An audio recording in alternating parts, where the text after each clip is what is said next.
On August 29, 2018, Ricardo Flores and his uncle Alberto Flores were burned to death by an angry mob in broad daylight in the small town of Acatlan.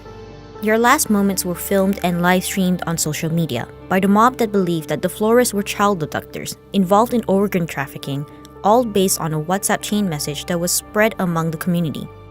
As it turns out, there were no filed complaints, no validation on the rumor, nor there were any children actually kidnapped. This whole incident turned out to be a baseless rumor that led to the death of 2 innocent men.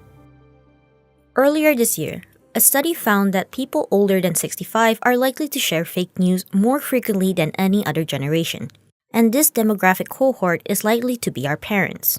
So why are our parents likely to fall for internet hoaxes these days, despite them being the ones who used to tell us not to simply trust anyone on the internet during its initial growth? You have to remember the internet is not a regulated environment, so the quality and accuracy of various... Baby boomers came from a time where journalism is a one-way communication.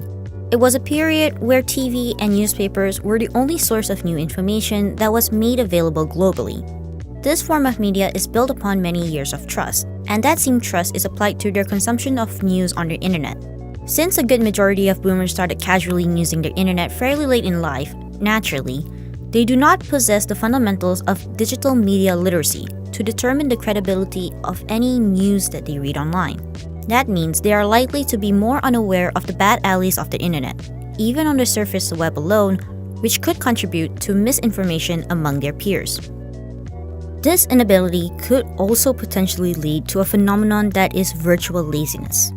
So instead of taking the initiative to fact-check the information in a non-partisan manner, many boomers opt to spread the news that is aligned to their beliefs and biases to their social circle of the same age cohort, which is political in nature in most cases. As most boomers are also unaware that the algorithm is fed on their interests, they are also likely to be recommended to biased sources, clickbait, and conspiracy very often. Despite debunking such actions, some boomers wouldn't admit their mistakes for believing in a fearmonger due to their fear of shame that comes with admitting to your own mistakes, and see it as a good reminder to us despite the falsehood.